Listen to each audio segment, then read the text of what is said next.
Bienvenue à nos deux invités de ce soir que je vais commencer par présenter. Voilà, une soirée assez exceptionnelle avec deux invités de qualité.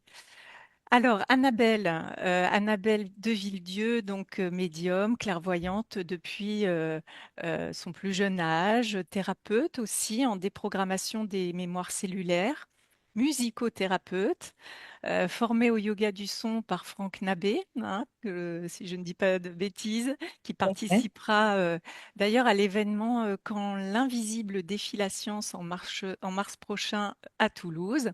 Et puis également praticienne en soins chamaniques et tantriques et auteur de ce livre, Naître médium, dont nous allons parler ce soir. Voilà, ça c'est pour Annabelle. Si j'oublie des choses ou qu'il y a des choses à corriger, vous le ferez bien évidemment chacun à votre tour. Et puis nous recevons aussi Tigrane.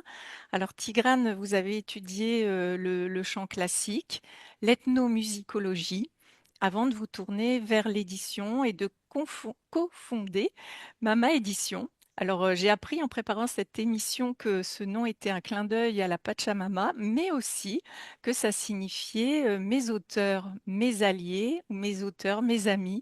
Et j'ai trouvé que c'était une belle représentation de l'état d'esprit de cette maison d'édition.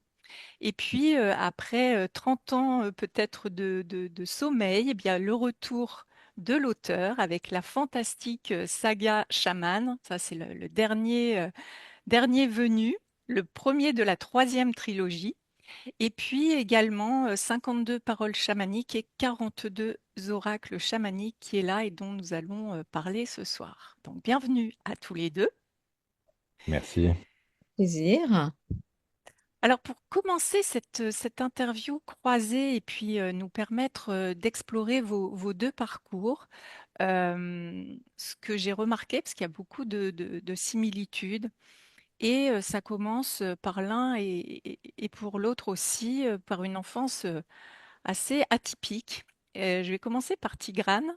Donc, vous venez d'une famille d'artistes et vous dites que très jeune, vous avez eu la sensation d'être une très très vieille âme, ce Mm. qui se manifestait par de l'observation, de la solitude, de la contemplation, un lien très fort avec la nature, les animaux.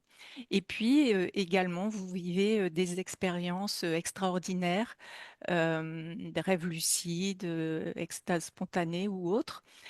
Alors là, on rentre directement dans le vif du sujet, mais comment cette enfance et ces expériences ont façonné votre regard et l'homme que vous êtes devenu?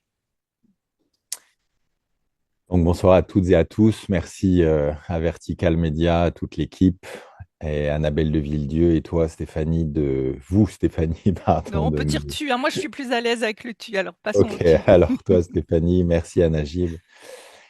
Comment ces expériences spontanées de l'enfance ont façonné mon regard?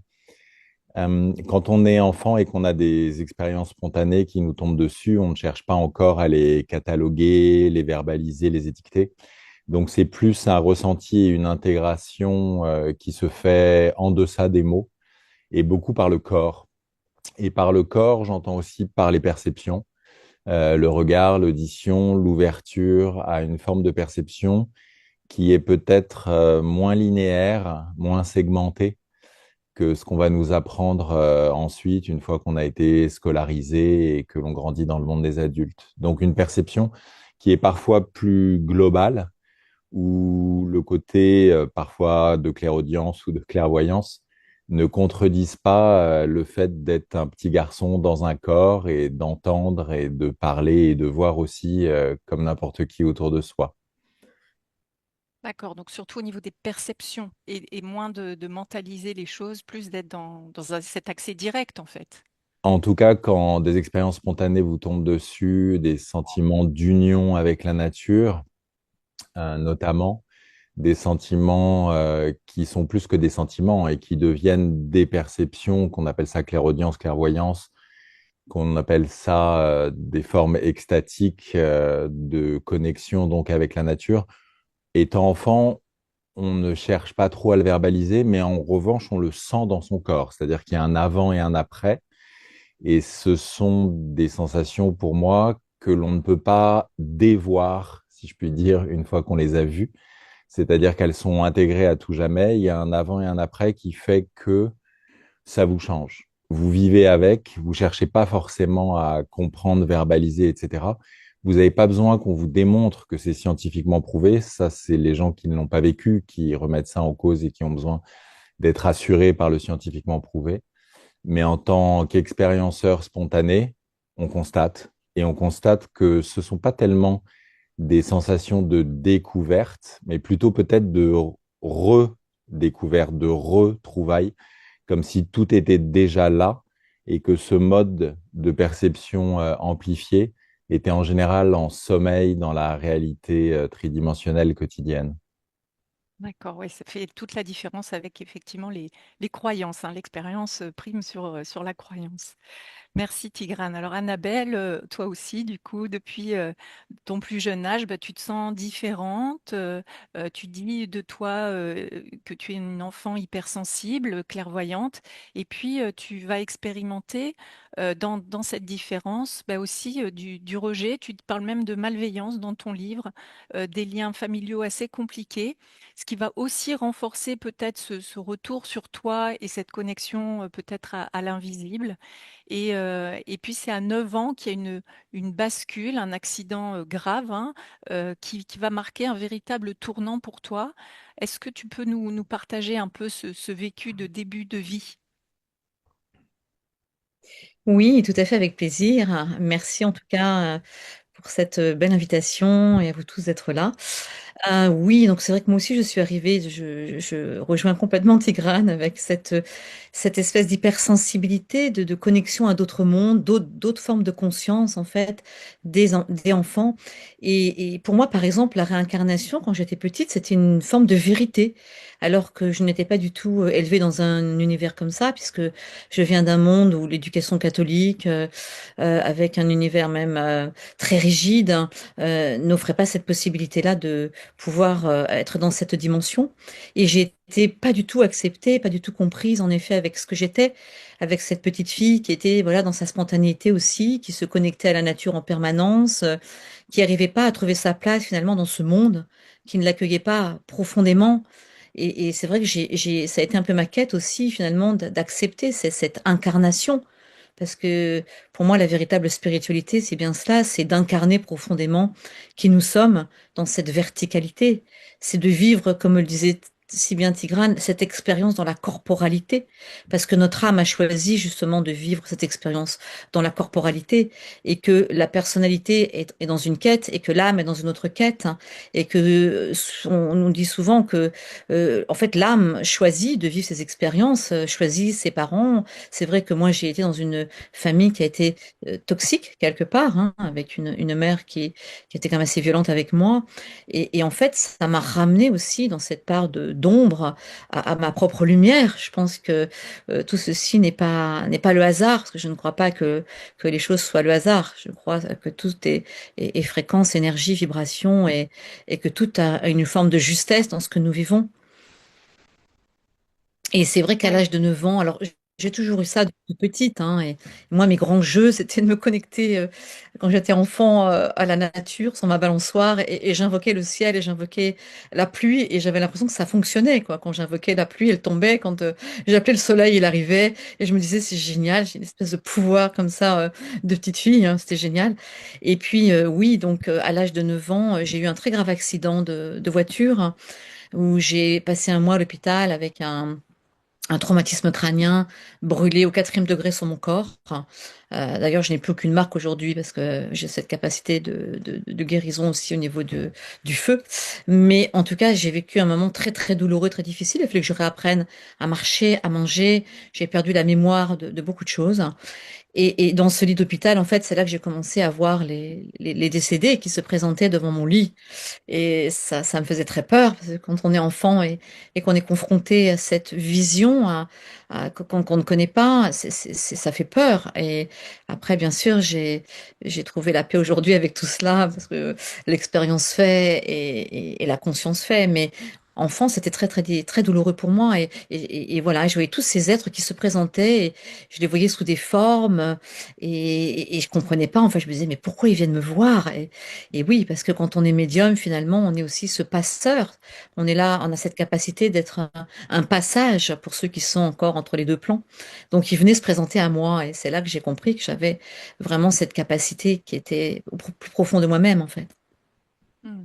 D'ailleurs, on en parlait avec Christine Fawer qui a écrit un livre sur les enfants qui disent voir et entendre des défunts.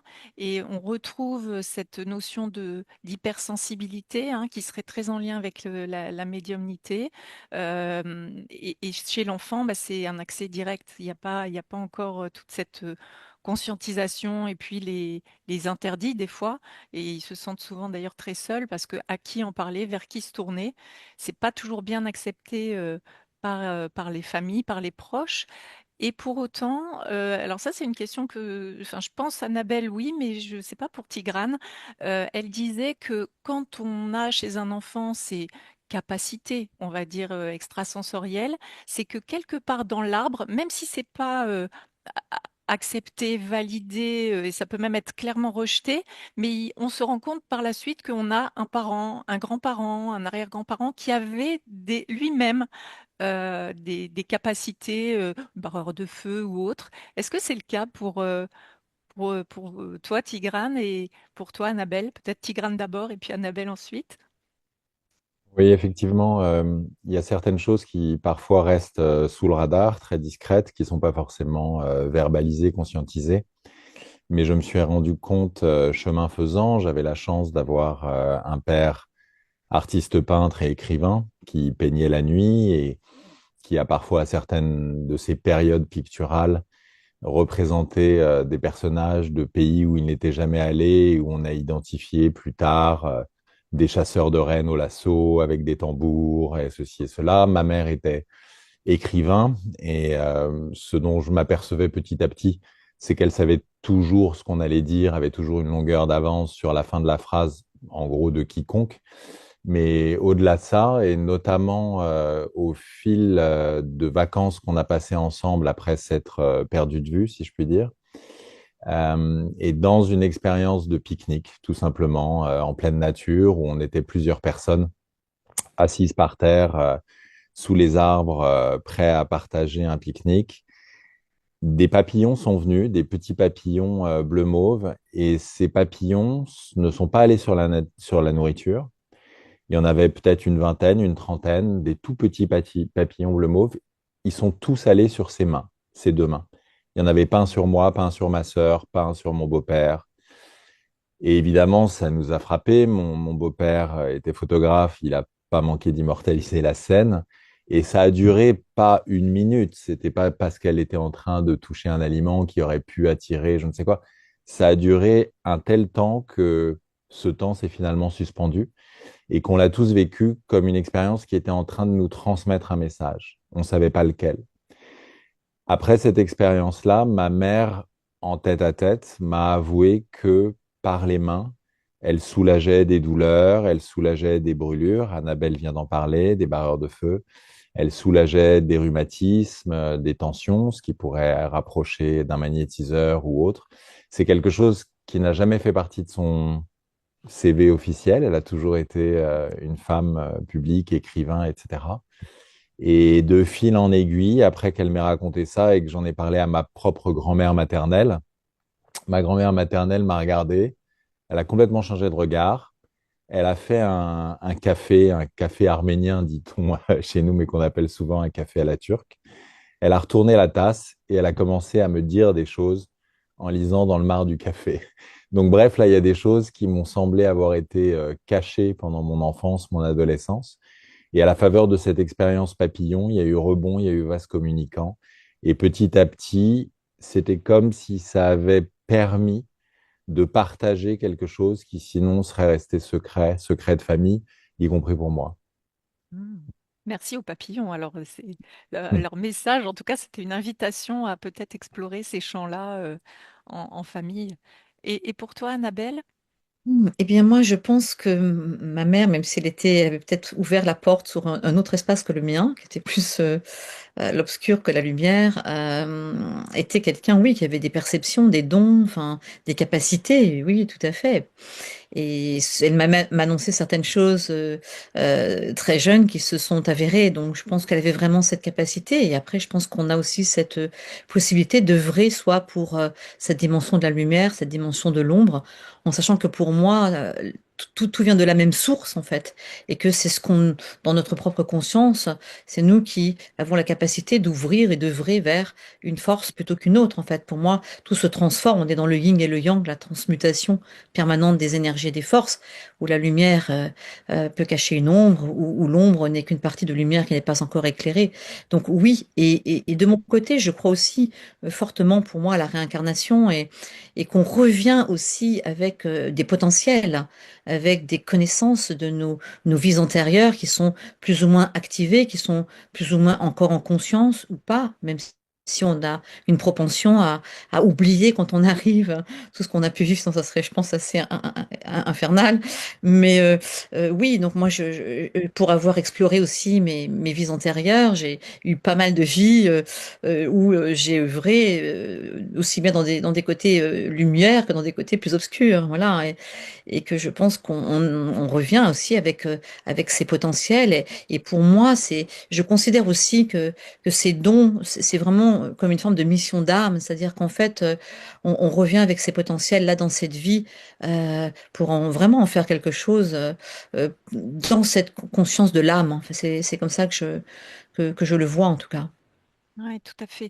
J'en profite pour renvoyer à une interview qu'on a réalisée très intéressante avec Marie-Julia Guittier, un livre qui s'appelle Expérience de naissance imminente. Et c'est une scientifique qui a publié hein, et qui a fait une étude entre 10 médiums et 11 fœtus avec tous les protocoles scientifiques pour permettre d'être vraiment dans les clous. Et ça a donné des résultats assez incroyables. Et notamment, elle évoque ces sujets d'incarnation, de mission d'âme, de réincarnation. C'était une émission très, très intéressante. Euh, je ne sais pas si vous avez eu l'occasion, peut-être ceux qui sont là l'ont eu, d'aller voir le très beau film que vient de réaliser, enfin, vient de produire Vertical Project et puis réaliser Aurélie, Valérie et Gilles de l'équipe qui s'appelle donc De l'or sous la cendre et qui parle de résilience. Et moi, ce qui m'a marqué dans vos destins croisés, c'est que vous avez cette enfance qui est douloureuse, compliquée. Enfin, en tout cas, il y a des choses assez douloureuses.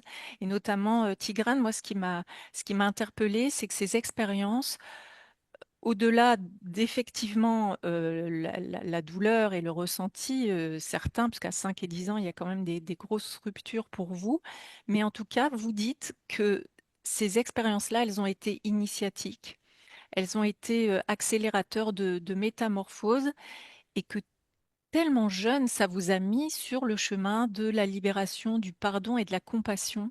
Je trouvais que c'était des mots très très forts par rapport au regard de l'enfant, à ce qui se passait pour lui ou du jeune garçon.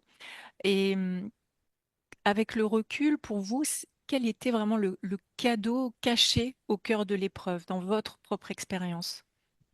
Le cadeau caché était que si je m'étais arrêté là, c'est-à-dire aux heures et aux malheurs, à la blessure, à l'abandon, que ce soit d'abord de la part de mon père, ensuite vers 5 ans, ensuite de la part de ma mère à 10 ans, j'en serais pas sorti. C'est-à-dire que on se sent mal et là, encore une fois, en deçà du verbe et de l'intellect, on a tout simplement un corps qui va moins bien, une respiration qui est oppressée, un vague à l'âme qui s'installe et on s'aperçoit qu'on est en train soi-même, peut-être, de faire perdurer au-delà du traumatisme, de l'épreuve, du choc, de faire perdurer soi-même un statut de victime qui n'est pas une fatalité.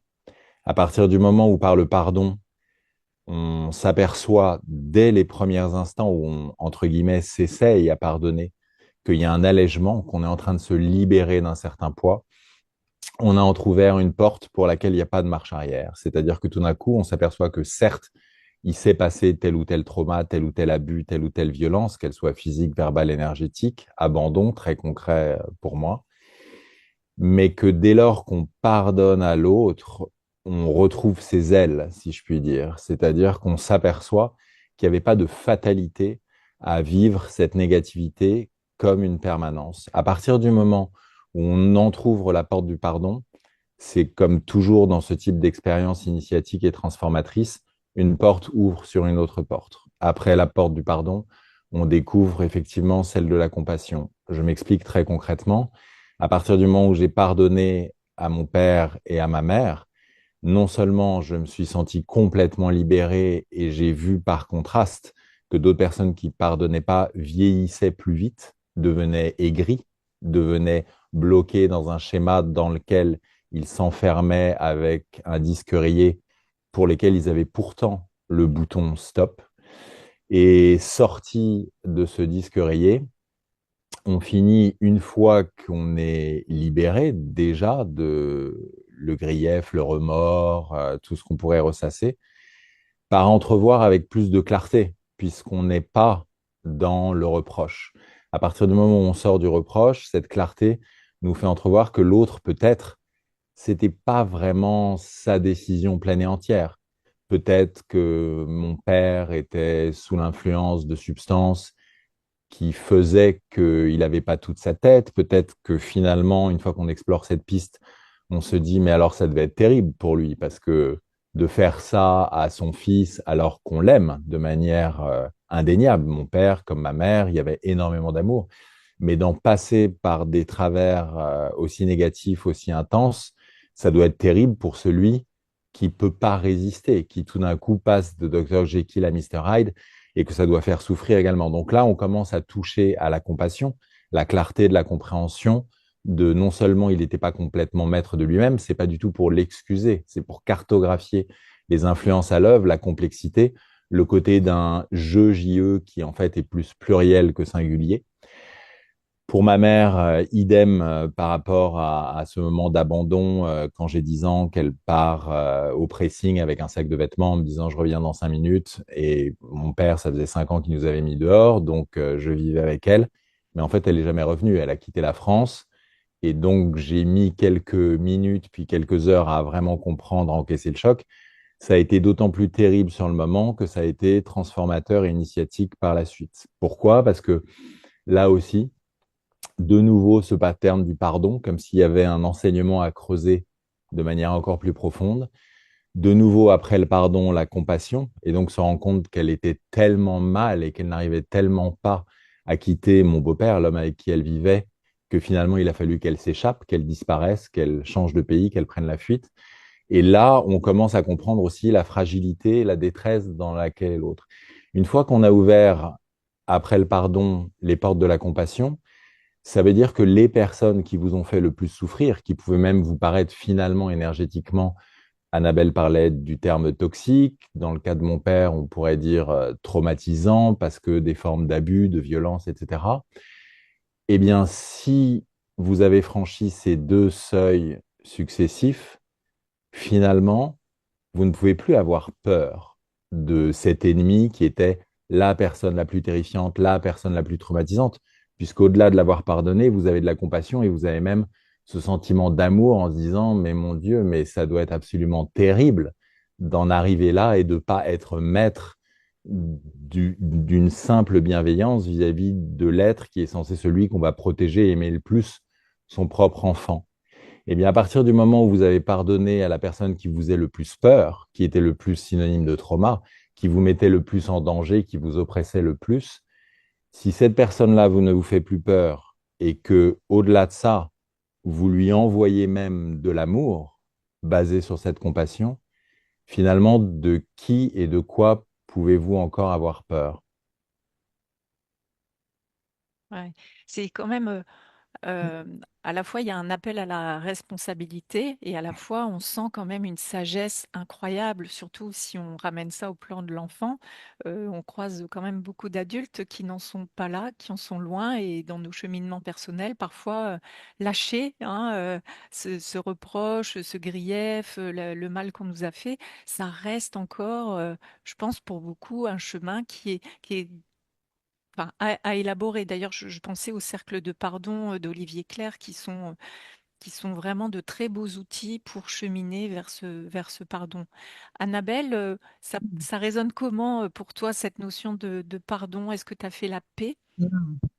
Ça résonne profondément pour moi aussi. Alors, c'est vrai que moi, petite, j'étais très, très en connexion, en lien avec le Sacré-Cœur de Jésus. Et en fait, comme j'ai été élevée dans cette religion catholique, j'ai confondu pendant toute une période la spiritualité, l'énergie christique, hein, et ce chemin religieux. Et en fait, à chaque fois que je vivais une expérience traumatique, difficile, violente, parce que finalement j'ai été une enfant aussi qui n'avait eu aucune sécurité, une mère dans la violence, un père qui était soumis, absent et qui n'a jamais pris ma défense. Donc la sécurité, je ne savais pas ce que c'était. Et moi, je me référais à cet amour inconditionnel que je retrouvais dans le Sacré-Cœur de Jésus. Et à chaque fois que je vivais quelque chose de douloureux, je me disais, mais il y a forcément quelque chose que tu dois comprendre derrière tout ça. Et ce que tu es en train de vivre là, ça va t'amener à autre chose. Et alors peut-être, bien sûr, ça m'a peut-être sauvé la vie de penser comme ça, mais en tout cas, j'avais cette foi en la vie. Et d'ailleurs, je dis dans mon livre qu'on n'a jamais pu m'enlever quelque part, avec toutes ces expériences que j'ai pu vivre, cette pureté originelle qui m'habitait profondément. Et ça, c'est un espace pour moi qu'on ne peut pas atteindre comme ça, quand il est vraiment là. Et ça veut dire que même si on a vécu le pire, on peut se retrouver, on peut se rencontrer, on peut se réhabiliter finalement dans cette essence de qui nous sommes profondément et véritablement. Et moi, ce fut tout un chemin quand même pour aller vers ce pardon. Ça a été un chemin d'abord avec moi-même, avec des expériences après traumatiques aussi avec les hommes, hein, parce que j'ai répété des schémas. Hein. Quand on est enfant et que l'on vit comme ça le traumatisme, on se met dans ce qu'on appelle des mécanismes de survie, des schémas répétitifs, hein, et que quand ces mécanismes de survie sont dans notre système, eh bien, on ne sait faire que ça en fait quand on revit des expériences traumatiques. Donc, il a fallu que je fasse tout ce parcours, ce chemin, et ce sont des expériences très douloureuses qui m'ont amené à un moment donné à faire ce travail véritable sur moi-même et à commencer à comprendre ce que je pouvais, tous les mécanismes que j'ai pu mettre en place, hein, que ce soit la fuite, je les ai tous faits, je crois, dans mon système, la fuite, la soumission, la sidération, j'ai tout mis en place. Hein. Et à partir de là, j'ai commencé à faire ce chemin. Ça a été ma quête de vie finalement, que de me dire, je vais me réhabiliter, je vais aller me rencontrer, je vais nettoyer, purifier, et puis trouver mes limites aussi. Et j'ai été pendant un certain temps aussi dans cette espèce d'énergie de non-limite, parce que quand on vit aussi là, quand on subit, la limite n'existe pas. Donc à un moment donné, on a besoin aussi, enfin moi j'ai eu besoin d'aller me confronter à cette limite. Et c'est comme ça que je suis partie aussi dans la jungle amazonienne, toute seule avec mon sac à dos pour aller me confronter à ma limite quelque part. J'en avais besoin. C'était important de me rencontrer dans cette limite qui était ma propre limite. Et moi, le pardon de ma mère et de mon père, je pense que je l'ai vécu profondément quand ils sont partis, en fait. Quand mon papa est parti, ça a été quelque chose d'extraordinaire. Parce que, enfin extraordinaire, ça a été très douloureux parce que je n'ai pas pu le revoir, mais j'ai compris pourquoi je n'avais pas pu le revoir à ce moment-là. Mais j'ai vécu une expérience hein, où, quand j'étais à côté de lui, là, à veiller son corps, hein, j'ai senti un amour, mais un amour inconditionnel, mais qui me pénétrait dans toutes mes cellules. C'était comme une forme de paix intérieure, comme si en fait ce lien qu'on n'avait pas pu avoir véritablement dans ce monde incarné, je pouvais y accéder dans cet espace où il était hors de son corps. Et ça m'a permis vraiment d'être complètement en paix et de le rencontrer en fait dans cet espace de lui-même qui était absolument magnifique parce que c'était un être voilà qui avait ses fragilités et qui avait voilà je l'ai regardé aussi avec son incapacité, avec ce qui lui appartenait, qui n'était pas de ma responsabilité, qui ne m'appartenait pas. Et du coup, j'ai senti cette énergie qui m'a vraiment mise en paix avec lui. Et en ce qui concerne ma mère, jusqu'au bout, en fait, c'est-à-dire que je l'avais pas revue depuis un moment et j'ai senti qu'il fallait que je l'appelle. Et là, on me dit, mais elle va pas bien. Je dis, ok, donc je vais quand même venir. Parce qu'à un moment donné, ben, je me suis protégée, hein, j'ai pris du recul aussi, j'en avais besoin, je n'ai pas pu faire autrement non plus. Et quand je suis arrivée, elle a fait une hémorragie interne, c'est-à-dire j'ai même pas pu lui parler. Et je l'ai accompagnée à l'hôpital. Et en fait, elle est morte dans mes bras après 10 heures d'agonie. Et dans cet espace, j'ai vraiment, d'un seul coup, j'ai basculé. Je l'ai vue, mais je l'ai vue dans toute sa souffrance, dans tout ce qui l'habitait. Je me suis dit, mais mon Dieu, mais oh là là, c'est terrible d'être dans une telle souffrance intérieure. Et j'ai eu cette espèce de connexion avec pareil, comme si je devenais cette mère divine qui pouvait l'accompagner, en fait. Et j'ai mon cœur qui s'est ouvert parce que je l'ai vue profondément et j'ai réussi à avoir et j'ai ressenti mais cette compassion, en fait, au plus profond de moi-même. Voilà. Et Ouais. je pense que là, il y a eu un véritable pardon qui s'est fait. Et j'ai senti finalement que tout se libérait parce que ce n'était pas mon histoire et que je pense que voilà, elle a fait ce qu'elle a pu avec ce qu'elle était et elle ne pouvait pas plus. Et en même temps, je dis toujours malgré tout, l'acceptation, ce n'est pas tout accepter. C'est-à-dire que je peux comprendre, mais je ne suis pas obligée d'accepter non plus de vivre le pire. Et en fait, ce recul que j'ai pu prendre à ce moment-là, ben moi, ça m'a libérée profondément aussi, finalement, parce que Ouais. ce n'était pas mon histoire, c'était la sienne et que finalement, dans toute son obscurité, elle m'a quand même ramené à ma propre lumière, voilà. Et que je pense que si ça avait peut-être pas été aussi douloureux et obscur, je ne serais peut-être pas allée autant vers cette lumière et cette quête de conscience qui m'habitait.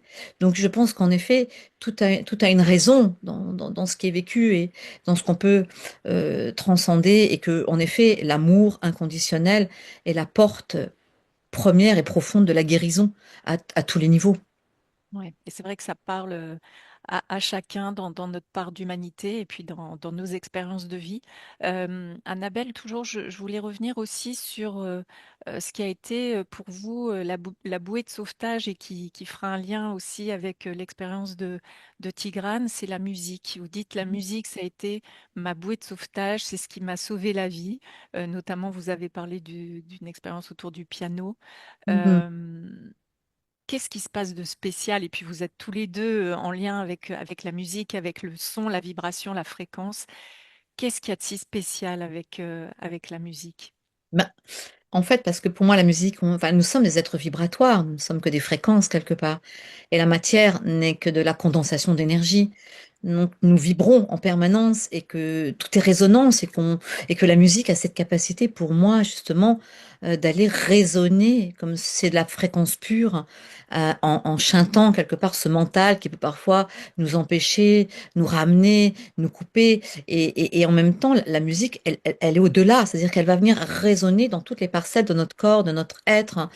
S'il y a des vides, elle va venir les remplir. S'il y a des cristallisations, elle va pouvoir amener de la décristallisation. On est vraiment dans les phénomènes de résonance fréquentielle.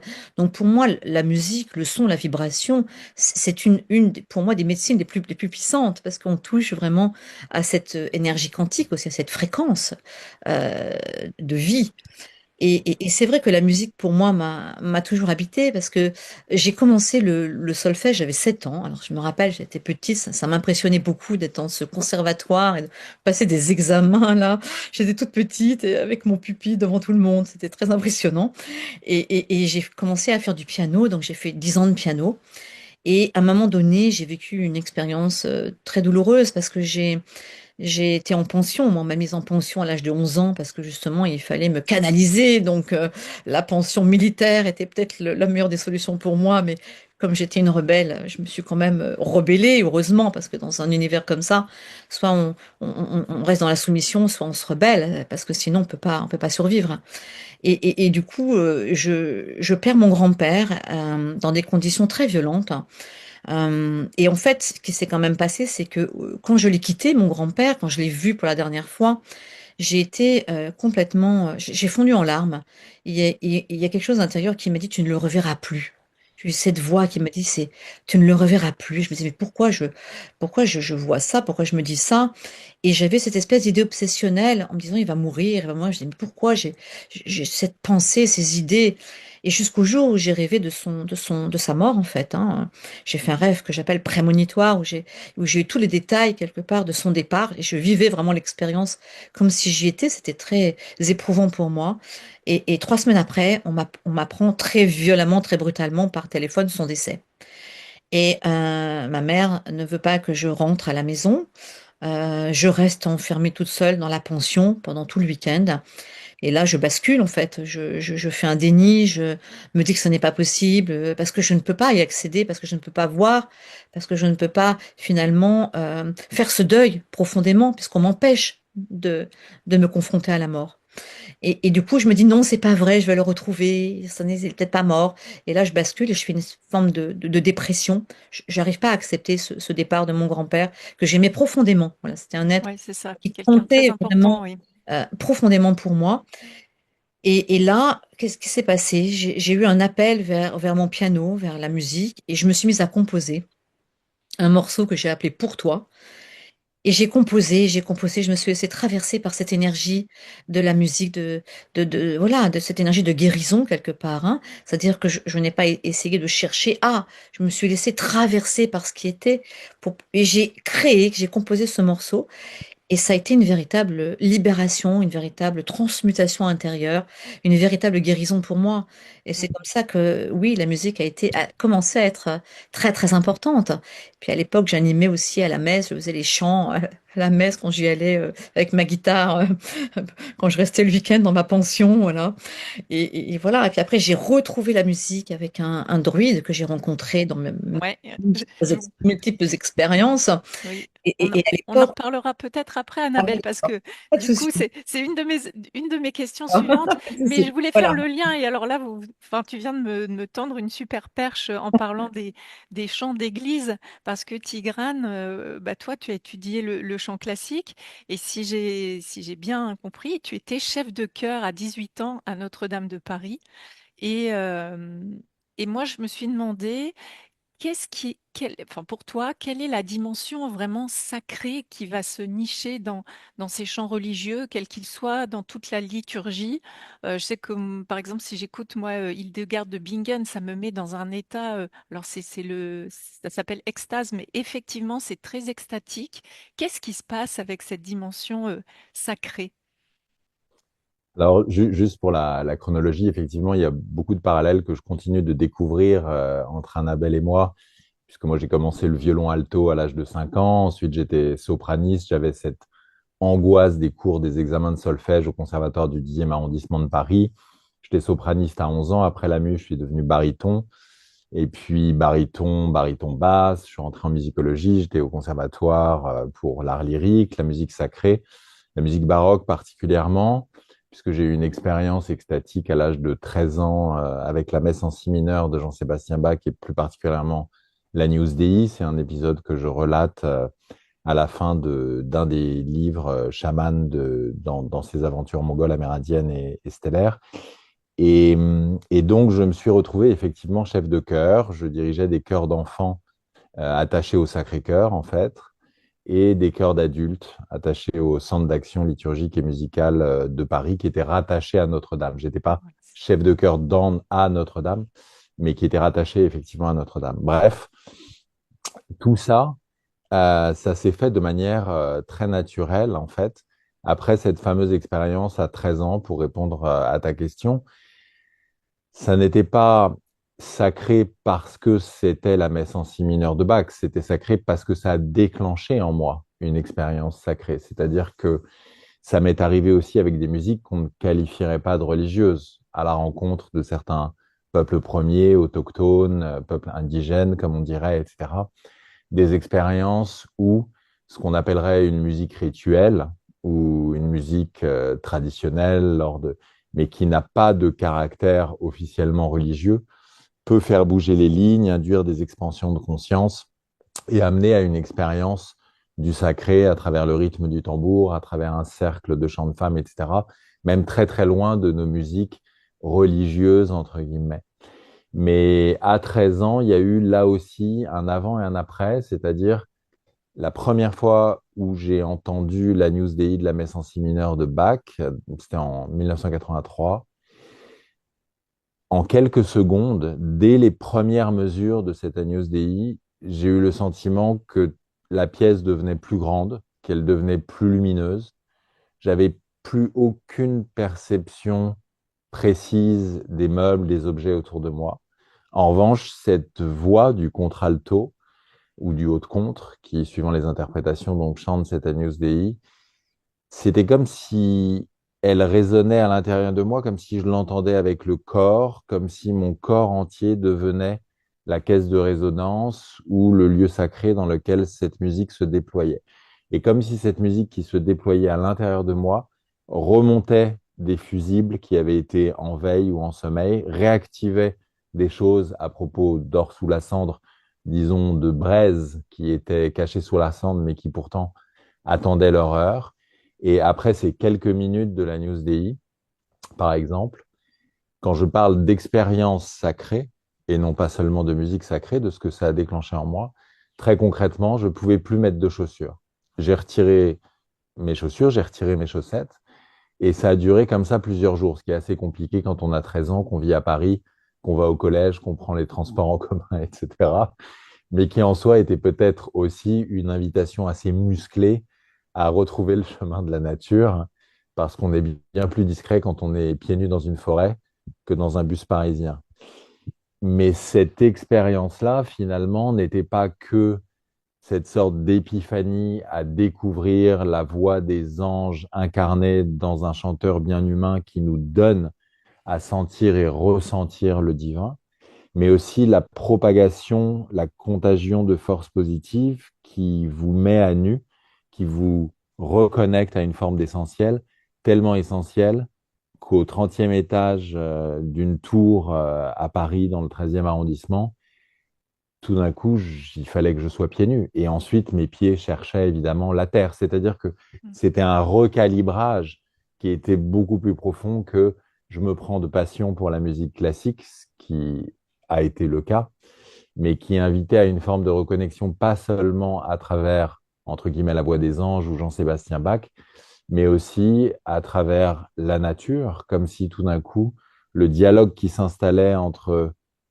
les retrouvailles avec Dame Nature, avec Gaïa, avaient été propulsées par les retrouvailles avec ce chant divin, ce chant sacré. Et tu parlais des chants de l'extase de Hildegard de Bingen, qui, plusieurs siècles avant le chant grégorien, de manière tellement plus féminine, angélique et parfois même cristalline, a le pouvoir, en termes de pouvoir vibratoire, de nous reconnecter aussi à des espaces oubliés dont on ne sait plus qu'on les a en nous, mais à l'instant où c'est réactivé, on a l'impression que ça a toujours fait partie de nous. Ouais, c'est ça.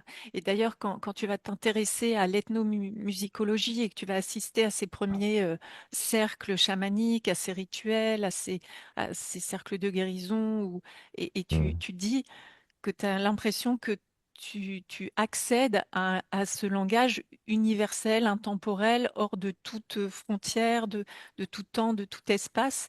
Et cette Ouais. dimension-là, tu la retrouves de manière quasi, on la retrouve de manière quasi universelle. Oui, ce sont des moments où, en fait, peu importe l'outil, il y a autant de chemins qu'il y a d'humains. Pour l'un, ça va être le tambour, pour l'autre, ça va être les plantes, pour l'autre, ça va être la musique sacrée dans une cathédrale, pour l'autre, ça va être un cercle de chants de femmes dans le désert, loin de tout village, etc. Mais quand ça fonctionne, ce à quoi cela nous donne accès ne dépend d'aucun dogme, d'aucune religion, d'aucune croyance même. C'est bien au-delà de ça. Il y a des outils plus ou moins sophistiqués. Il y en a qui sont doux, il y en a qui sont fulgurants et parfois même violents. Donc, petite mise en garde au passage, certains de ces rituels ne sont pas pour tout le monde. Il ne faut pas être naïf, même à l'heure où il y a une sorte de simplification du chamanisme et où on voudrait faire croire que tout le monde peut devenir ceci et cela en 2 semaines.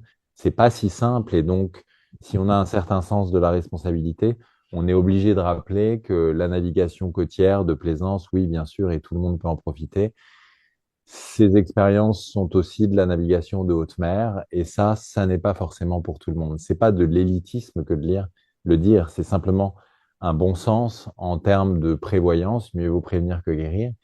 Et il y a certaines de ces expériences, si on les porte pas en nous, tu parlais de lignée tout à l'heure, donc si on n'a pas ce bagage qui fait qu'on se retrouve dans un territoire, que ce soit en Australie, en Afrique, en Asie, en Amérique, où tout d'un coup, wow, on arrive dans un espace psychomagique qui nous semble totalement familier. On sait, on connaît ce langage, on reconnaît, on peut savoir avec quelques secondes d'avance ce que va faire la curandera, l'homme médecine, la femme de connaissance, le chaman, parce que on est de retour chez soi, dans la maison avec un grand M, certes.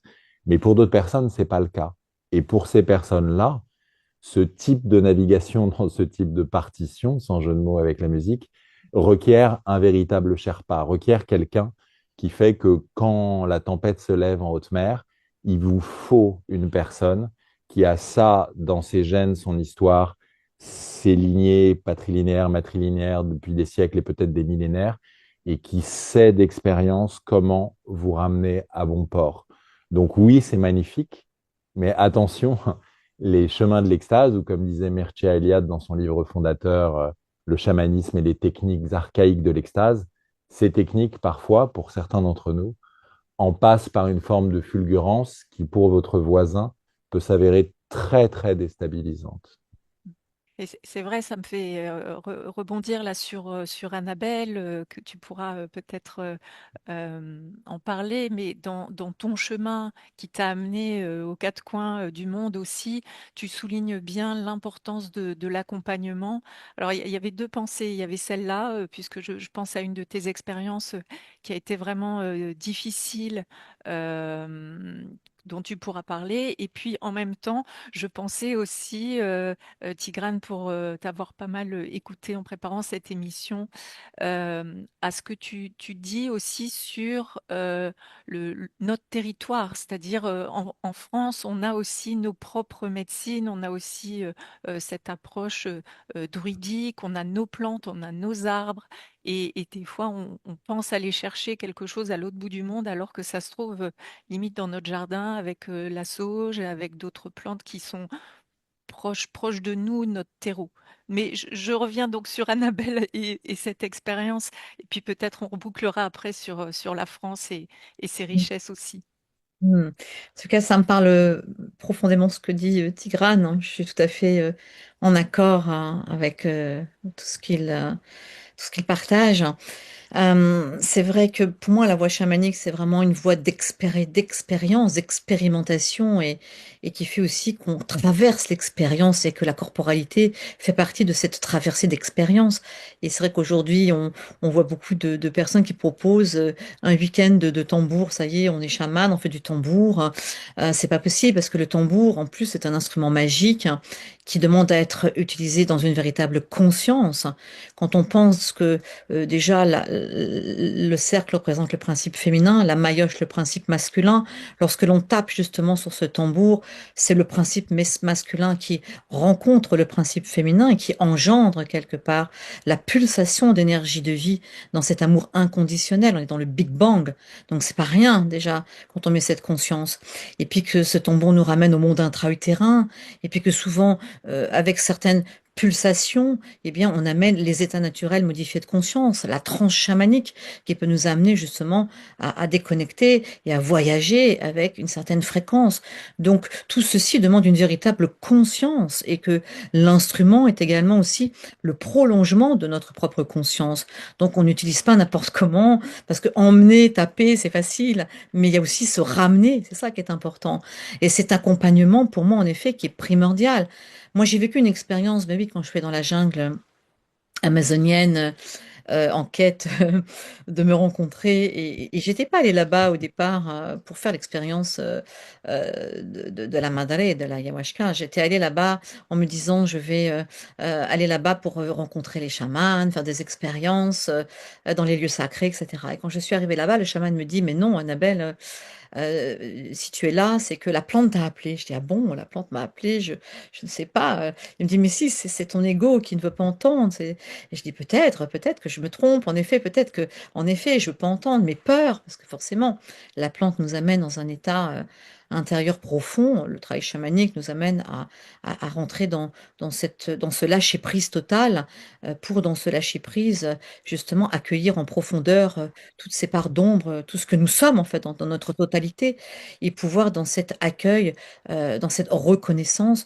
transmuter, transformer et libérer. Donc c'est un travail excessivement puissant qui demande en effet d'être hyper accompagné. Et moi, quand je suis arrivée là-bas, donc j'ai dit, OK, je vais faire ce travail. Je suis restée un mois dans la jungle. Et en fait, j'ai pas été bien accompagnée, c'est-à-dire que le chaman qui était là-bas, déjà m'a donné des doses beaucoup trop importantes pour qui je suis avec déjà cette hypersensibilité qui est la mienne. Et puis, il m'a laissée seule à des moments où j'aurais eu besoin d'être accompagnée. Alors moi qui avais vécu l'insécurité en plus dans mon enfance, ça a réveillé certaines blessures aussi. Et en même temps, j'ai vécu des expériences extraordinaires aussi voilà, d'extase où j'ai rencontré, où j'ai pu vivre l'expérience de mon corps de lumière, respirer dans chacune de mes cellules, me reconnecter profondément à la puissance de la Pachamama, dans cette énergie où on ne fait qu'un, dans cette puissance matricielle, et se reconnecter à cela, dans cette puissance aussi en tant que femme, cette puissance bienveillante, cet amour qui amène justement l'ouverture du cœur. Et en effet, j'ai pas été bien accompagnée. Donc, j'ai terminé tout ce périple avec 5 kilos en moins, avec beaucoup de plantes que j'ai prises. Hein. Je n'ai pas pris que la ayahuasca. Il y a eu aussi ma diète pendant 10 jours dans la jungle, toute seule, à dormir, avec très peu d'alimentation, avec une plante qui amène aussi l'inconscient à revenir pleinement à la conscience, avec une distorsion de l'espace-temps. Le San Pedro, qui a été pour moi une expérience magnifique avec l'énergie du Père. J'ai vécu l'extase vraiment de la conscience de l'unité, de cette unité que nous sommes en fait, où il n'y a aucune limite, aucune dissociation, et que nous sommes finalement cette vibration, cette fréquence de l'infini. Mais comme j'ai pas été bien accompagnée et que ce chaman ne m'a pas vraiment ramenée avec les chants, qui m'a laissé beaucoup seule en fait dans cette expérience, je suis rentrée en France, j'étais au-dessus de mon corps. En fait, je n'avais pas réincorporé ma matière. Et ça a été très très difficile parce que j'étais comme si je voyais tout au-dessus et toute ma vie en fait partait quelque part en live parce que quelque part j'étais plus là. Et j'ai un ami chaman à Paris, Pierre, qui a vécu avec les guérisseurs, et je lui dis, écoute, est-ce que tu peux m'aider parce que là je m'en sors pas, je n'arrive pas à réincorporer. Et en fait il n'y arrivait pas. Donc ça a été tout un périple. Mais en même temps, cette expérience m'a permise quand même, de dire un vrai oui à mon incarnation. C'est-à-dire qu'il a fallu tellement heu, que j'accepte finalement de retourner dans mon corps, que ça m'a permis véritablement d'accepter mon incarnation. Parce que je pense que depuis le début, je ne l'acceptais pas complètement. Je n'avais pas envie d'être là. J'étais bien dans mes mondes, j'étais bien dans ces perceptions, dans mes visions, dans ces voyages dans les autres plans, dans ces connexions avec d'autres énergies. Moi, j'étais bien là. Et mon âme, si elle a vécu cette expérience, tu sais, c'est parce qu'il y a quelque chose qu'elle a besoin d'incarner, qu'elle a besoin d'incarner dans cette matière. Parce que c'est ça la spiritualité, c'est prendre place dans cette matière avec qui nous sommes profondément dans notre essence. Et même si cette expérience a été douloureuse, elle m'a permis, en tout cas, d'accepter de dire un grand oui à cette incarnation qui était la mienne. Mais c'est vrai que je mets vraiment ce bémol, comme quoi, en effet, c'est souvent, c'est pas forcément notre culture, en effet. Et c'est vrai que je suis d'accord sur cette idée d'aller chercher quelque part ailleurs, autrement, finalement quelque chose qui est peut-être simplement là en face de nous ou à l'intérieur de nous. Le maître finalement n'est pas forcément là où on l'attend en fait, ou là on va le chercher. Parfois il s'impose à nous sans qu'on en ait vraiment décidé, voilà, qu'on ait décidé cette situation. Mais du coup, c'est vrai que je fais ce bémol qu'il faut vraiment être très accompagné quand on fait ce type de travail, parce que c'est un travail qui est peut-être très puissant, très très puissant, parce que j'ai continué à travailler avec les plantes chamaniques différemment, autrement, en étant très bien accompagnée. Ça a été absolument magique et merveilleux ce que j'ai pu transcender dans mon système, dans mon corps et dans tout ce que je pouvais porter, dans mes ombres.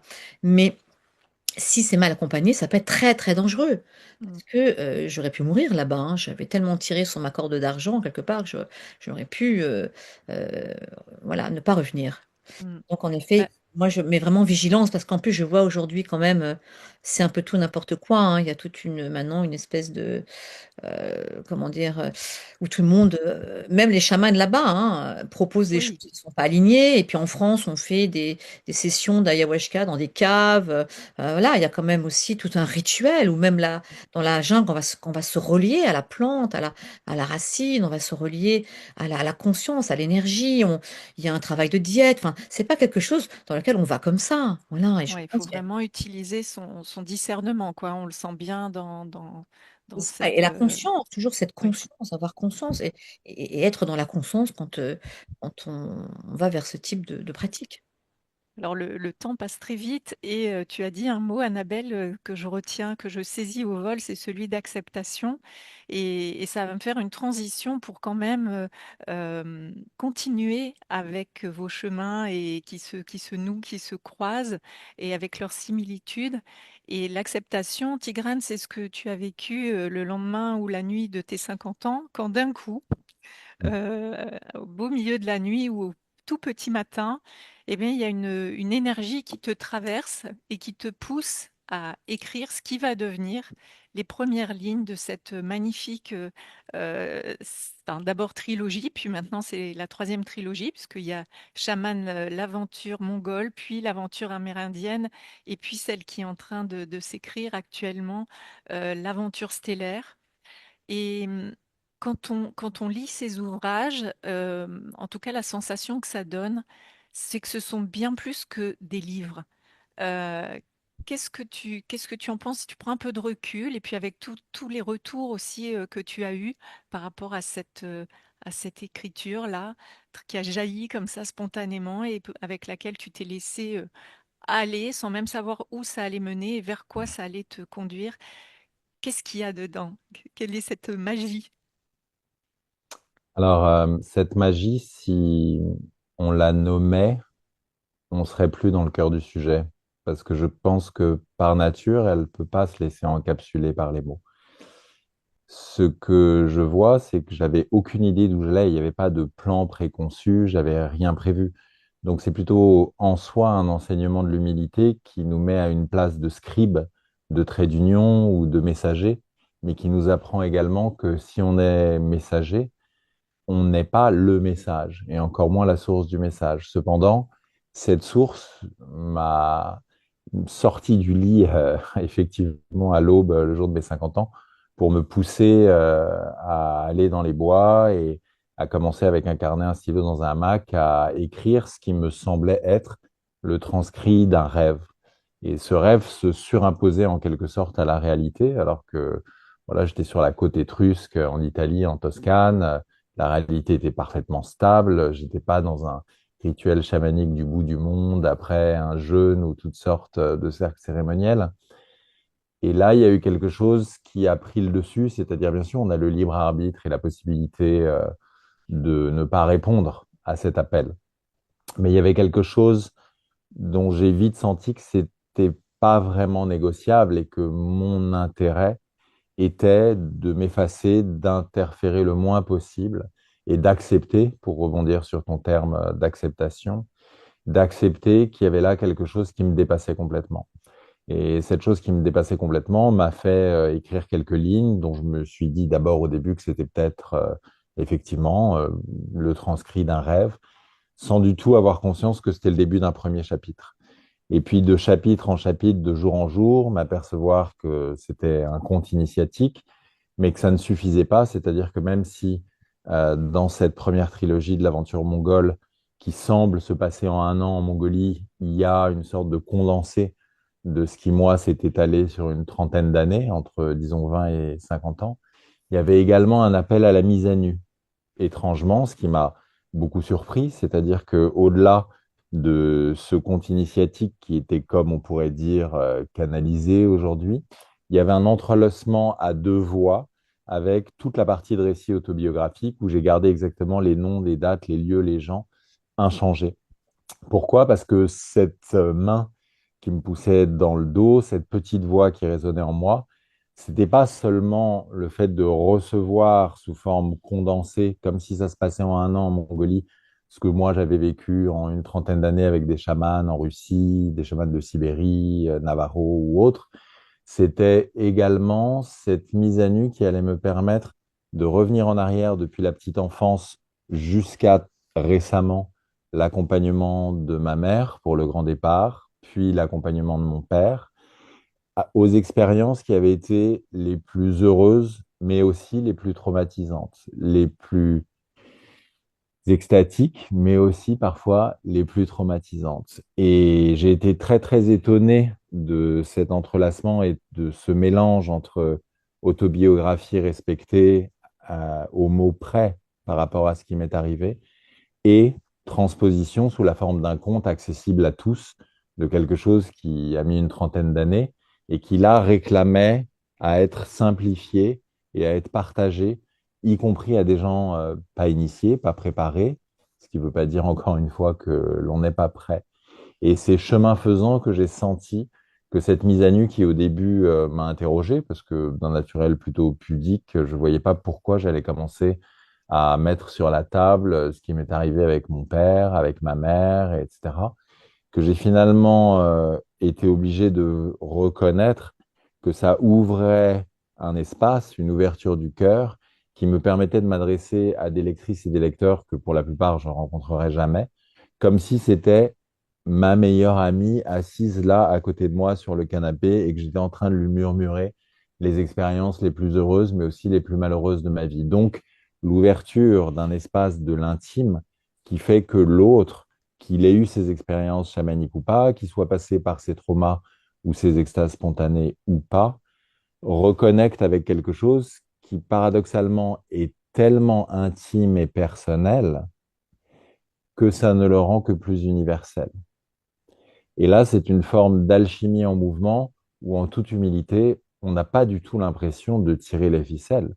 On a juste envie de reconnaître que moins on tire quoi que ce soit, plus on écoute et plus on va dans le sens de ce grand courant, plus petit à petit on découvre chemin faisant la finalité de quelque chose qui est certes une narration, mais peut-être entre les lignes également une transmission. Et ce qui est intéressant là dans ce que tu viens de dire, enfin que je note, il y a cette dimension transpersonnelle, il y a l'intime et l'universel qui se mélangent. Et Hmm. tu vois, la semaine prochaine, je reçois Audrey Fella pour son livre sur Mélusine, La Fée. Mhm. Et dans ce qu'elle apporte, il y a vraiment, dans ce qu'on est en train de traverser aujourd'hui, dans notre société qui est quand même en crise et en perte de repères, c'est comme si en germe en nous, au travers des mythes, des contes, des légendes, Hmm. euh, et donc ton conte initiatique, je l'inclus là-dedans, c'est comme si ça venait nous révéler à nous-mêmes une Ouais. dimension qu'on porte en nous, Hmm. et qui peut se révéler si on, bah, un peu qu'on la polie, qu'on la fait émerger. Et j'ai l'impression que des récits comme le tien, enfin des contes, ça participe à un mouvement d'éveil en réponse à ce qui se passe pour nous en ce moment. Je ne sais pas si je suis très claire, Ouais, mais c'est aussi la réactivation du maître intérieur, c'est-à-dire, pour mm, faire écho à ce que disait Annabelle, le fait aussi de ne pas aller forcément chercher à l'extérieur, et parabole sur la surmode chamanique ou néo-chamanique ou du tourisme chamanique actuellement, d'aller au bout du monde en pensant que son animal de pouvoir est forcément un animal majestueux qui est à 15 heures de vol long courrier d'ici. Non. En fait, on a dans nos campagnes européennes et même françaises des arbres, des essences, des animaux qu'on a vus depuis la petite enfance et même sans avoir été initié, même sans faire partie d'une lignée druidique ou autre, on a vu ces chênes, on a pris des bains de forêt entre les hêtres, les frênes, les chênes, on a été un moment émerveillé de voir une biche ou une buse, etc. C'est-à-dire tout ça, on l'a bu, on l'a absorbé depuis la petite enfance et ça fait partie d'un langage pour nous qui culturellement, peut-être pour certaines personnes qui n'ont pas forcément envie d'être projetées dans des univers pas seulement exotiques, mais très, très, très particuliers, étranges et éprouvants, d'avoir accès à un langage, un lexique et une cosmogonie qui, en fait, qu'on soit croyant ou pas, qu'on soit proche du druidisme ou pas, font partie d'un bagage et d'un héritage qui serait dommage de ne pas honorer parce qu'il fait partie de nos lignées, de notre passé et qu'une fois qu'on commence à parler avec un tel ou un tel, on s'aperçoit très très vite que, ah bah oui, moi j'avais une grande tante qui était rebouteuse, ah bah oui, moi j'avais un grand-oncle, on m'a dit qu'il barrait le feu, etc., etc. Donc c'est pas forcément obligé d'aller chercher très très loin d'ici des choses qui sont peut-être à portée de main sous nos yeux. Et ceci est peut-être une mise en abîme du fait de tout simplement ne pas aller chercher à l'extérieur de soi des choses qui sont en nous et qu'aujourd'hui, ces contes initiatiques, mais aussi ces témoignages qui permettent de donner des clés à certaines personnes par rapport à mais moi aussi, j'ai vécu un trauma similaire, j'ai jamais pu pardonner ou j'ai cru que j'arriverais jamais à m'en relever, etc., qui permettent en fait de transmettre également des vibrations de résilience, notamment à des personnes qui par moments sont un petit peu en déroute et qui, à travers vous, se disent, waouh, bah là, ce qu'il a vécu, en fait, c'est bien pire que ce qui m'est arrivé et pourtant, il s'en est sorti. Donc, il y a encore de l'espoir. Mmh. Et bah, c'est bien, hein, cette émission est pleine de rebondissements. Je rebondis à chaque fois. Annabelle, c'est vrai que dans ce livre, hein, qui lui aussi participe à ce même mouvement de transmutation, de transformation. Bah, tu insistes beaucoup sur le pouvoir créateur, sur le pouvoir intérieur et sur le fait de vivre en conscience pour justement pouvoir accéder pleinement à sa liberté. Est-ce que c'est, est-ce que c'est cet élan qui t'a porté pour livrer ce message tellement intime? Et oui, tout à fait, bien sûr. Et je vais rebondir avec ce que dit Tigrane. J'ai rencontré, j'ai suivi un maître soufi hindouiste pendant 4 5 ans et qui nous disait toujours, je ne suis que le reflet de votre propre maître intérieur. Et moi, je me disais, c'est un véritable maître, en fait. Voilà, qui n'est pas dans cet aspect de l'ego, mais qui est vraiment dans, voilà, le monde extérieur n'est que le reflet de notre propre monde intérieur. Et c'est vrai que j'ai écrit ce livre parce que, comme Tigrane, pour moi, j'avais envie d'exprimer que dans la vie, tout est possible en fait. Et je dis souvent, tout est possible dans l'éternel mouvement de la vie.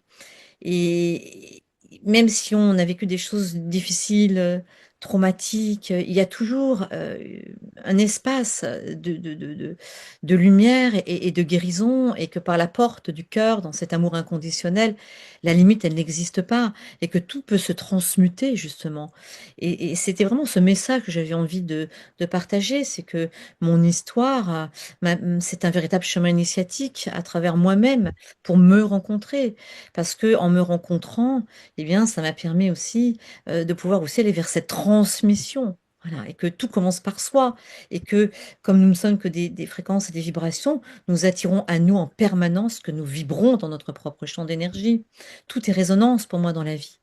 Donc c'est ce message aussi qui appelle à donner voilà, cette idée que euh, rien n'est définitif, et que on peut toujours arriver à la transmutation de soi, quoi qu'il en soit.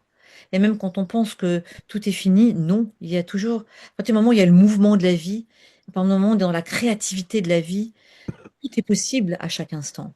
Et c'est ça que j'ai eu envie de transmettre, pardon, à travers cette expérience qui a été à la fois magnifique, à la fois douloureuse, à la fois lumineuse, à la fois qui m'a amenée profondément dans mes ombres.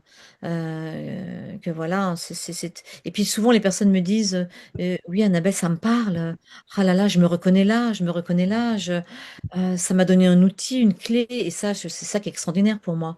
C'est cette transmission justement de l'expérience.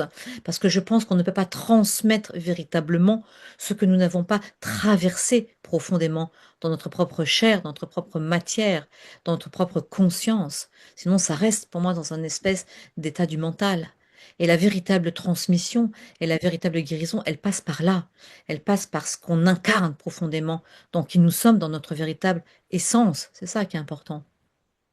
Ouais, c'est le principe de la métamorphose. Et puis, vous l'avez dit tout à l'heure, tous les deux, vraiment, ça passe par le corps, par cette corporalité, par cette intégration puissante. Ce qui a pas, on n'a pas le même temps d'ailleurs hein, entre ce qui se passe dans notre tête et puis ce qui va s'intégrer dans chacune de nos cellules. Ce sont, je pense, des temps différents. Et je fais une petite parenthèse pour promouvoir l'événement qui s'appelle Le corps, une voie d'éveil et qui aura lieu le 15 novembre prochain à Lyon, où justement la proposition, c'est d'aller expérimenter ce qui se passe à l'intérieur profondément quand on vit ces transformations. Euh, J'aurais pu poser cette question en tout début d'interview. Tigrane, tu dis, il n'y a pas de hasard, il y a juste des rendez-vous. Alors, comment ça s'est passé cette rencontre avec Annabelle? Parce qu'on n'en a pas encore parlé. D'accord. Alors, juste pour rendre à César ce qui est à César, c'est le poète Paul Éluard qui dit il n'y a pas de hasard que des rendez-vous, à peu près. Euh, cette rencontre, elle s'est faite très naturellement. Il y a eu quelque chose qui a semblé évident, en fait.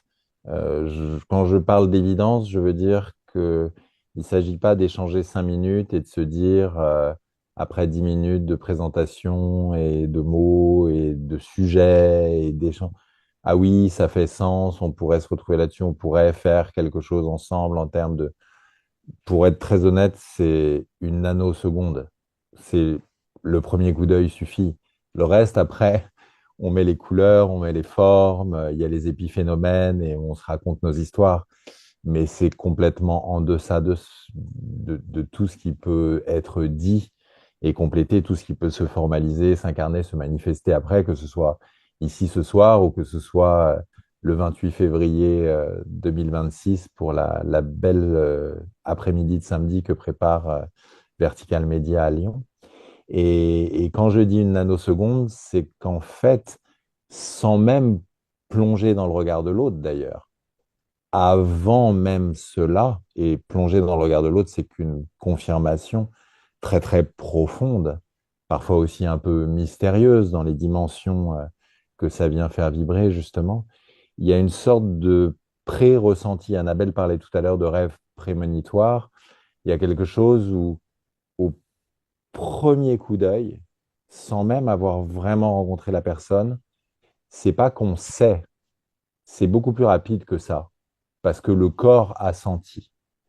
Et là, c'est quelque chose qu'après, on confirme, bien sûr, parce qu'on a toujours envie de vérifier, de remettre en doute, de se poser la question de si c'était pas autre chose qui était à l'œuvre, etc.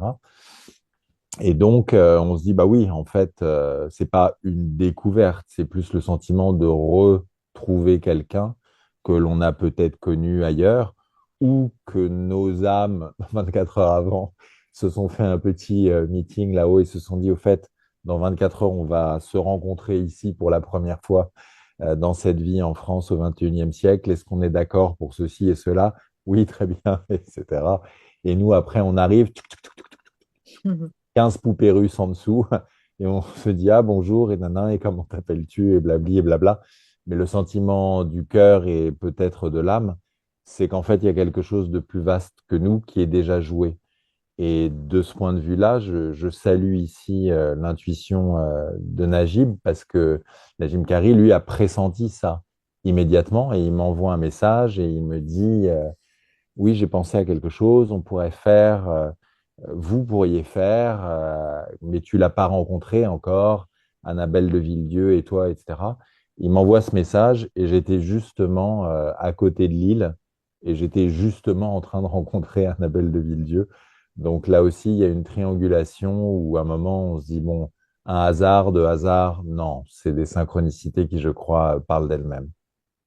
Ouais, et Najib est très, très connecté.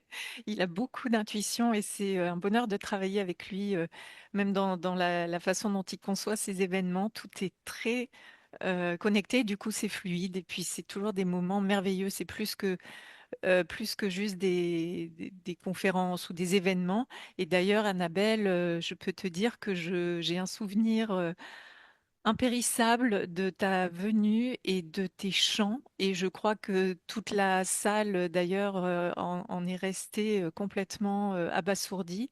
Parce qu'effectivement, il y a ce qu'on dit, il y a les mots, et puis après, il y a l'expérience. Et tu nous as vraiment, vraiment emmenés avec toi dans un univers. C'était incroyable. C'était un voyage. Et peut-être tu peux profiter pour nous présenter l'atelier qui va aussi s'appeler Voyage. Voyage au cœur des vibrations chamaniques que vous allez effectivement co-animer le 28 février prochain sur Lyon. Est-ce que tu peux nous en parler, Annabelle?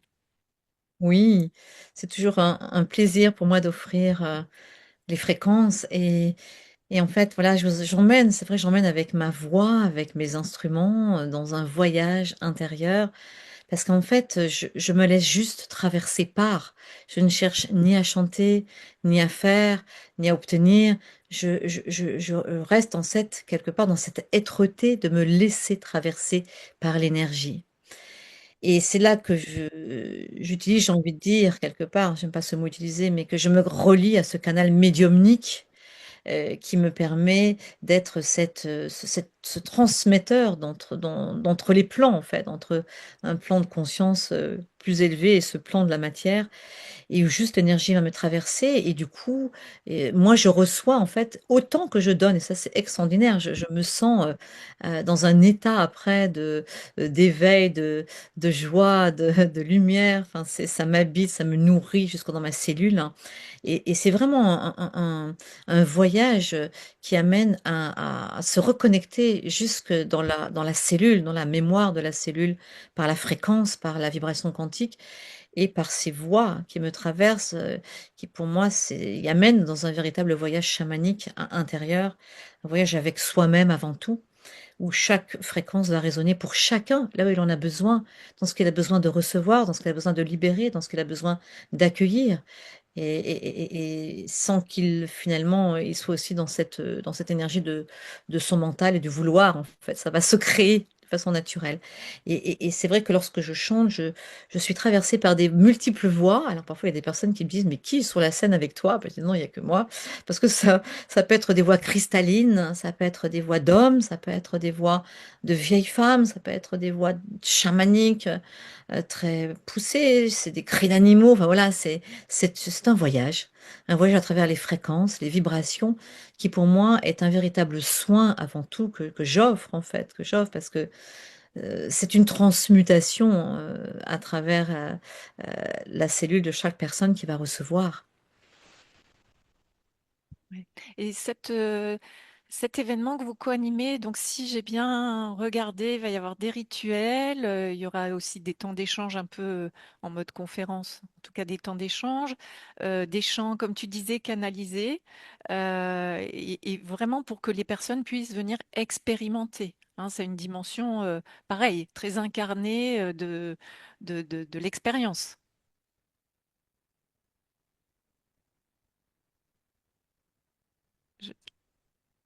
Je ne sais pas, Annabelle, Ah, si tu... oui, tout à fait, bien sûr, oui, oui, c'est une expérience à vivre, parce que ça va, une fois de plus, ça va traverser la corporalité. Donc, on est dans l'expérience, dans ce qui traverse le corps, qui nous permet de vivre, de vibrer, de ressentir, voilà, parce que ça passe par cette corporalité qui est notre outil d'expérimentation avant tout sur cette terre. Donc, oui, de toute façon, oui, ça va être une journée, une après-midi d'expérience, de partage, de co-création et de surprise aussi. Et toi, Tigrane, pareil, dans ta façon d'aborder cet atelier, parce que vous avez préparé des choses, mais j'imagine qu'au dernier moment, ça peut peut-être complètement changer si une énergie vous traverse ou vous amène à faire quelque chose de différent, ou simplement les personnes en présence, ou de l'intuition pure. Oui, moi j'ai eu plusieurs fois cette expérience de conférence, entre guillemets. Donc en l'occurrence ici plus peut-être de conférence immersive ou de conf-expérience, en tout cas de moments qui ne sont pas que pour la verbalisation et pour le cerveau gauche, mais qui est aussi à travers l'expression et même à travers la voix parlée, sans même parler encore de concert ou de rituel, juste à travers la voix parlée, de l'établissement d'une certaine vibration, d'un certain chant, d'un certain enracinement, d'une certaine paix peut-être également qui peut résonner, là où la forme rejoint le fond et où au-delà de ce qu'on partage et de ce qu'on raconte, entre les lignes et en deçà du verbe, on transmet une vastitude, on transmet une résonance qui vient compléter un message qui ne pourrait pas se laisser encapsuler que par les 26 lettres de l'alphabet, mais qui requiert parfois ici un rythme particulier, une sorte de rime ou de versification, de parabole ou d'image poétique qui va venir chatouiller davantage le cerveau droit que le gauche et obliger à des allers-retours, qui fait qu'à un moment, on lâche prise sur le fait d'analyser ce qui nous est dit intellectuellement et qu'à la faveur de cette brèche, on transmet quelque chose d'autre qui est au-delà de la narration, de l'idée ou du concept, une force agissante qui de toute façon ne peut pas se laisser être dite complètement. Donc ça, c'est le type de choses qui, bien sûr, se vit et aussi s'improvise en fonction, comme tu le disais, de l'assemblée, des moments, de certaines énergies. J'ai vécu un certain nombre de conférences ou d'ateliers où on s'aperçoit que, alors que quelque chose pouvait être prévu, qu'il y avait un déroulé avec un organisateur, avec un médiateur, tout d'un coup, on est emmené sur un terrain qu'on n'avait soi-même pas du tout imaginé. Et on prend ce cheval-là parce qu'il semble y avoir un sens, pour ne pas dire une urgence particulière. Et à chaque fois que ça m'est arrivé, en tant qu'humble orateur, de changer, entre guillemets, de direction et de m'apercevoir que là, il y avait quelque chose qui réclamait vraiment à être exprimé, partagé, à sortir, à attiser des questions auprès de telle ou telle personne dans le public. À chaque fois, à la fin, au moment de la rencontre plus individuelle, de la dédicace qui suit la conférence, etc., il y a eu des gens qui sont venus et qui ont dit, mais pourquoi vous avez parlé de ça à tel moment? Enfin, vous saviez que j'allais poser cette question, ou vous étiez là, ou quelqu'un vous a dit que, mais pourquoi vous avez dit ça? Ça, c'était vraiment pour moi, etc. La vérité, c'est que j'en sais absolument rien, mais que sur le moment, il y avait rien de plus important que de lâcher ses plans et de suivre cette nouvelle direction, ce qui fait sens et est confirmé une fois que vous avez le retour d'expérience de l'auditrice ou de l'auditeur. Alors pour toutes les personnes qui nous écoutent, je pense que vous avez devant vous deux très beaux exemples d'os creux. C'est la formule employée par un chef amérindien qui parle de sa façon d'être un homme médecine reconnu, et il dit notre boulot en quelque sorte, c'est d'être ces os creux qui permettent que Mm. ça passe et que ça passe à travers nous et qu'on puisse juste être les instruments de passage. Et je pense que ce soir, on a compris, enfin j'espère, au travers de vos deux expériences de vie et puis des différents chemins d'expression que ça a pu prendre pour le donner en partage, parce que c'est un mot qui vous réunit beaucoup, le partage, la transmission, la générosité, la Mm. poésie aussi. Voilà, on a cheminé avec vous dans cette magie du réel quelque part, quand on la laisse juste être. Euh, En conclusion, alors je regarde l'heure, il est 21h21 et je trouve ça très joli. Euh, Annabelle, peut-être un mot de la fin, un message, quelque chose qu'on n'aurait pas évoqué et qui était important pour toi de dire. Il y a beaucoup de choses encore qui pourraient être exprimées. Voilà, en tout cas, je rejoins complètement Tigrane dans ce qu'il partage. Et voilà, pour moi, tout est création et le verbe est créateur, la pensée est créatrice. Nous ne sommes que les instruments de cette création quelque part. Et quand on se connecte vraiment à la conscience et qu'on se laisse porter par la présence, tout est possible et tout peut se créer. Et c'est ça qui est magique, c'est la magie de la vie pour moi. Et j'ai hâte de retrouver Tigrane justement pour ce magnifique, cette expérience partagée le mois de février, justement juste dans cette co-création de l'instant, de la présence et de la vie. Wow. Merci, merci Annabelle. Tigrane, un mot pour conclure aussi. Eh bien, tout simplement, merci, merci, merci à toutes et à tous d'être si présents pour être co-créateurs de l'ouverture du cœur. Merci. Merci à vous deux. Effectivement, merci à toutes les personnes qui étaient avec nous ce soir et puis toutes celles qui vont écouter cette émission en replay. Pour conclure, donc je vous rappelle, la semaine prochaine, le 22 octobre, j'aurai la joie d'interviewer Audrey Fella pour son livre Mélusine. Voilà, et puis le 15 novembre, Le corps, une voie d'éveil. Et d'ici là, je ne peux que vous recommander donc le livre d'Annabelle, Naître, Naître médium chez Animae. Et puis, en attendant les deux prochains opus, en tout cas celui-ci, Chaman, l'aventure stellaire, le tome 1, La messagère des arbres. Très très beau, l'illustration est magnifique et puis ce qui est à l'intérieur aussi. Et puis il y a 52 paroles chamaniques et 42 oracles chamaniques qui reprennent avec de très belles illustrations. Voilà, je vous mets un peu l'eau à la bouche, de très belles illustrations, des paroles euh, sages. Et vraiment qui nous portent à réfléchir. Ah, est-ce que je peux en lire une au hasard, Tigrane? Peut-être Fiche, pour se quitter. Oui, avec joie. allez, ça sera le. Alors, ça sera l'ours.